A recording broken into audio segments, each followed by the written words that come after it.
When having to make a decision or take an action, have you ever heard yourself think that, I'm not ready, I can't do it, I'm not good enough, what would they think? They do it better than me, so there's no point of me even trying.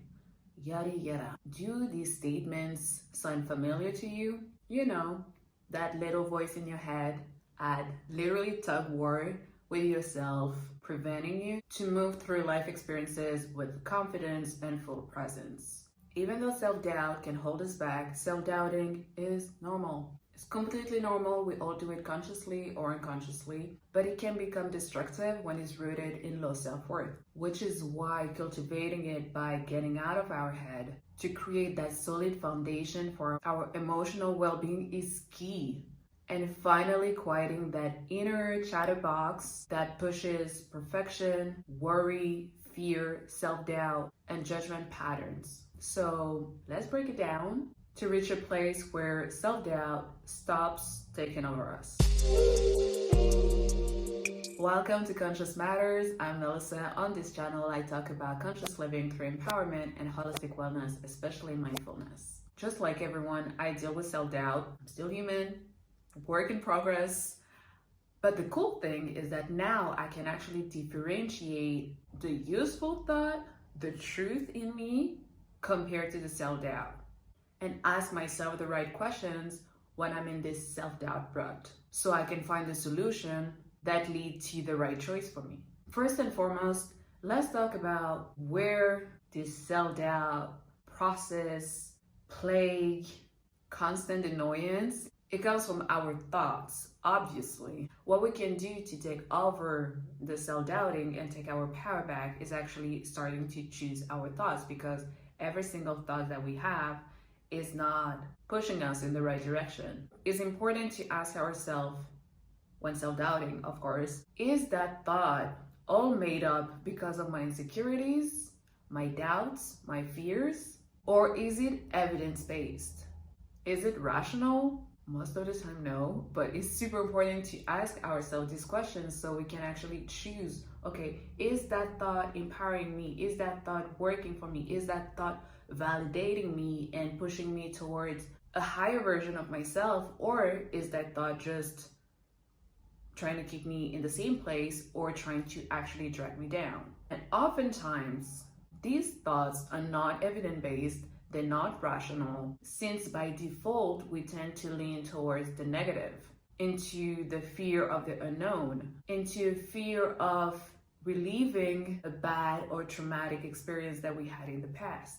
So that's why when we notice that kind of thoughts, when we ask these questions and we see that it's a detrimental thought or actually a thought that is not doing the best for us, it's really important to talk ourselves up, to believe in ourselves. So, receiving the thoughts, asking the right question, choosing, okay, is it one that will empower me, uplift me, or help me in my journey any kind of way? Or is it self-doubting? If it's self-doubting, talk yourself up. But before that, even question that thought, question that doubt. Where is it coming from? Like, what is it trying to teach me? What do I need to uncover by myself? What do I need to work on to improve myself and get rid of that self-doubt? If the thought is, or if the doubt is, I'm not ready, break it down. Break it down. Like, why are you not ready when you've followed, I don't know how many online courses, when you created your own portfolio of whatever the thing is about, when you ask questions to professionals in the field for several years, when you gathered all of that knowledge, when you went through the trial and error phase, but that thought is still holding you back, telling you that you're not ready. So break it down, understand why. Why are you not ready? Maybe you are not ready. Maybe it's like that thought is actually confirming something and you have to maybe work on one aspect that you haven't thought about or that you kind of slept on for a little bit.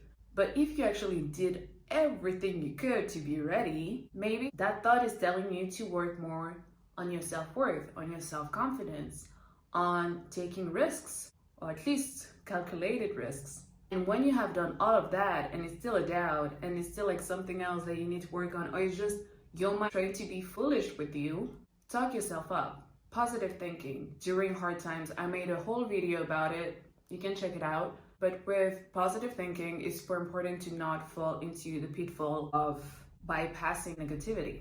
Because negativity, just like positivity, is part of our lives. It's part of the human experience. Once again, duality is how our world is working, but we just gotta accept it. So positivity, yes, but not bypassing negativity. Brushing off or suppressing icky feelings, you know, the fake it till you make it. Just that word, fake. Your mind is very well made. So if you fake something, the mind will know it's fake. So it will never, ever accept it as its truth. So that's why I prefer the wording of act as if until it becomes a reality. But that's a whole other conversation. So not bypassing negativity, not brushing off or suppressing icky feelings to embody the fake it till you make it mentality while your mind is playing tricks on you is really not the solution, and is actually quite destructive. Feeling that doubt, accepting that doubt, questioning that doubt, and release it is what will actually make us think clearly and help us differentiate between self-doubt and intuition, to use our inner knowing to get ourselves unstuck from the situation we're in or the rut that we are in that moment, and truly finding the answers from within instead of always looking outside of ourselves.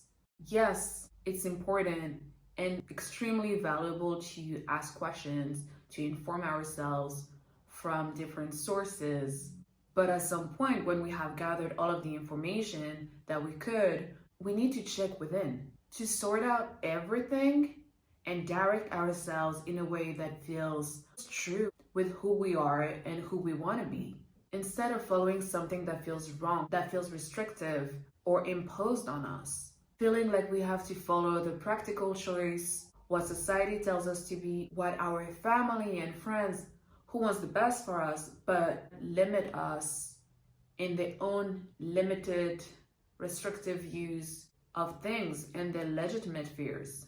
So choose your thought wisely. I think that's the first step when we are confronted with self-doubt. The second step, I would say, acceptance and discernment. Self-doubt is not all bad. As I said earlier, it can trigger some very important questions. And usually when self-doubt is here, it means that we're facing a fear. So when I'm talking about acceptance, I'm talking about embracing that fear. Once we're done questioning and we realize what we're afraid of, what is limiting us, embracing that fear. Accepting that, yes, you don't know everything. So of course, uncertainty in newness will make you fearful. We tend to resist fear and be like, we need to suck it up. We can do it, we can go through it. But what you resist persists. And what you focus on, grow. It multiplies. So if you're thinking a negative thought that makes you self-doubt yourself, you will get your own self in that spiral of negativity that is not serving your highest good. So take a breather. Take a breather, take a pause. Understand your fear. Feel it, even though you might not feel that good in the moment, but that will help in releasing it. So you can move through it without triggering detrimental self-doubt, detrimental thoughts, or at least without letting self-doubt hold you back.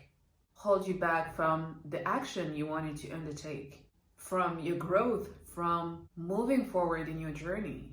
So we have to make that extra effort to recognize that voice, hear it, and then being discerning enough to know if it's actually from a danger or a big mistake that we're about to make, which I usually associate that kind of thinking with our intuition, or is it that inner critic that will bring you down, that will make you believe that you cannot do it, that you're unworthy, that you're going to fail, that you're not good enough, so on and so forth.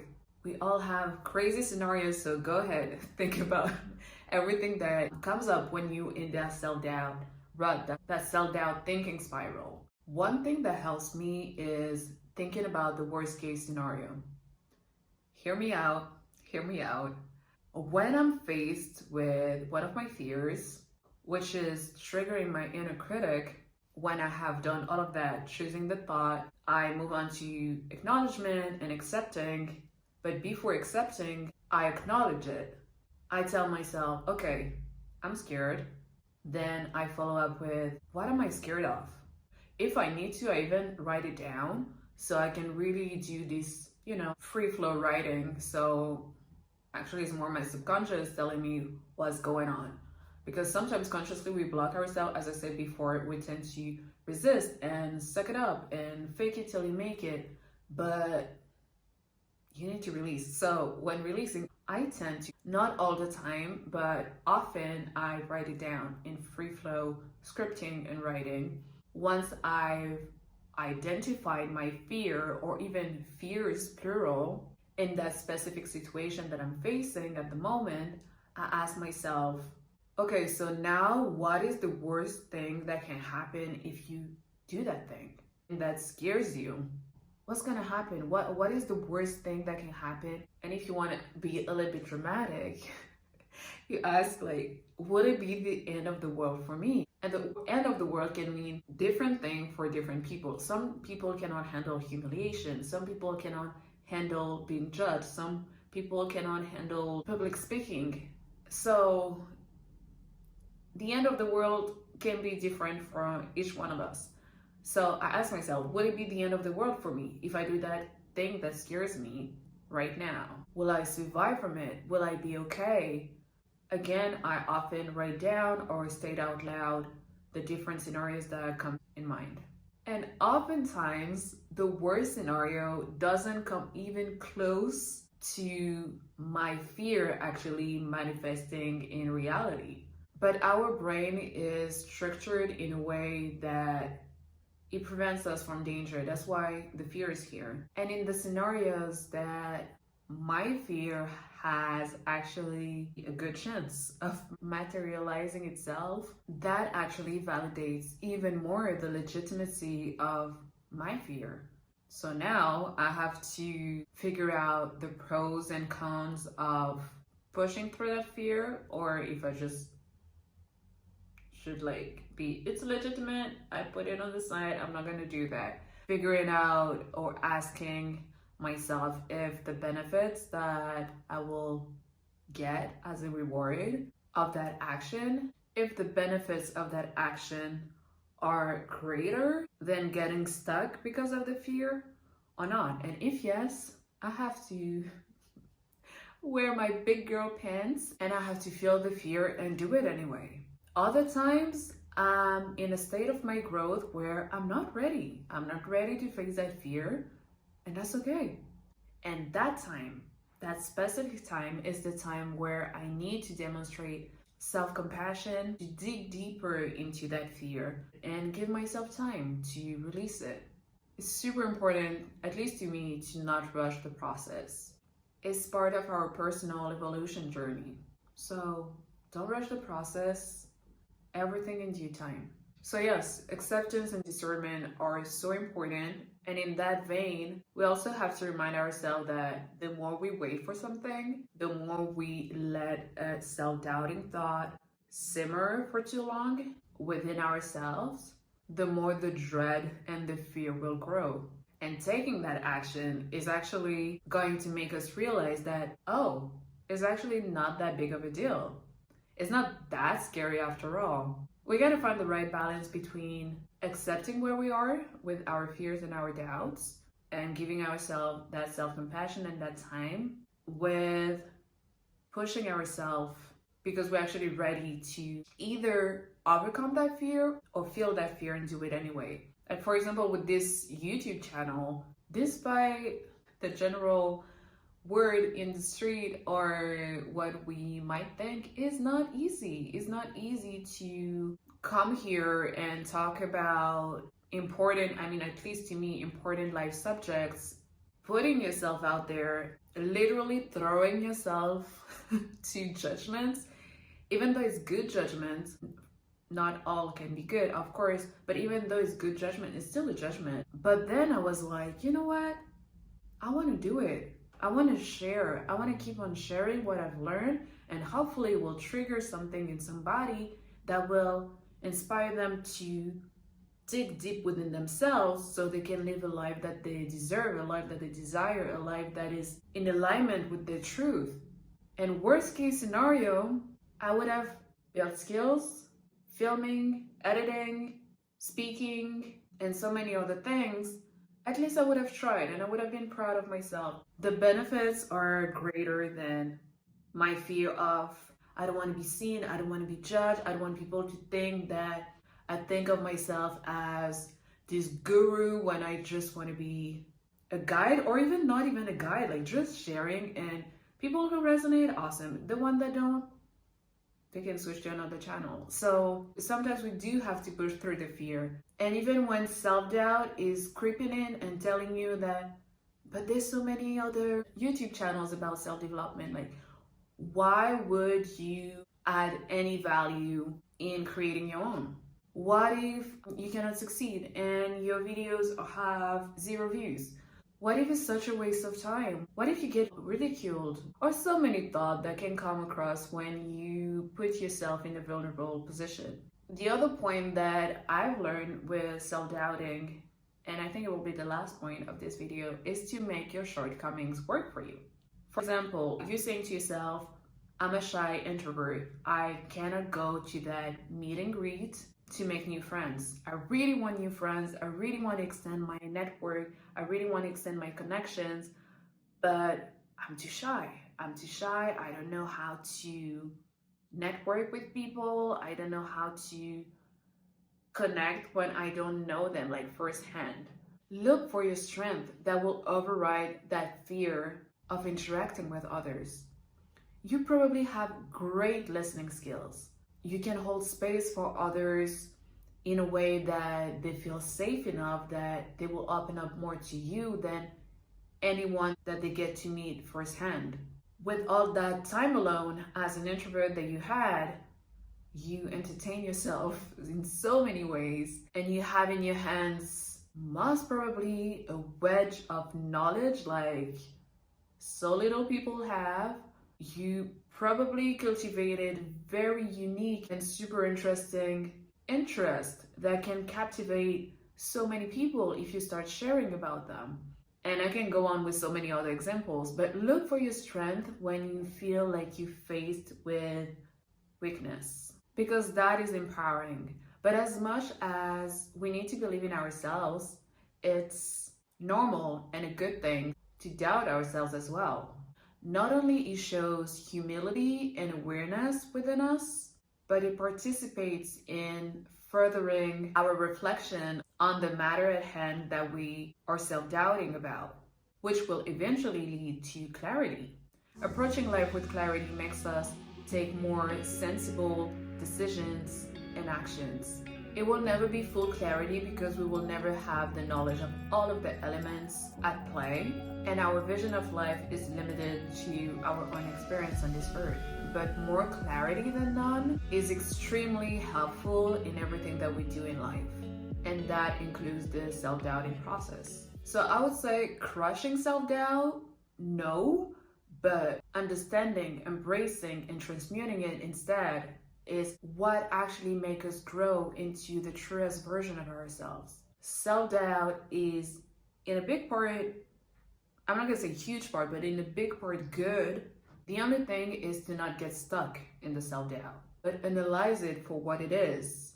Is it detrimental or a teaching moment about yourself, or alerting you about something? Sort out your thoughts, choose the empowering ones, and then jump into action clear-headed. Self-doubt and fear will never go away. They're part of being human, but we can take action despite them, and sometimes because of them. We're in the driver's seat of our lives. We get to choose if we're gonna let self-doubt stemming from fears, insecurities, and negative thought patterns cripple us and rule our lives, or to put them in the back seat. No matter how loud they are, just tune out the noise and look forward. As soon as you own who you are, you don't quit on yourself and you don't give in the negative. The volume of those self-doubts in your head will eventually tune down. Share in the comment section, how do you quiet your self-doubt chatter, so we can inspire each other to take action. Don't forget to like, comment, subscribe, and share this video to help this channel keep on spreading the word about conscious living through holistic wellness. As always, stay true, keep showing up for yourself, and let your soul lead the way.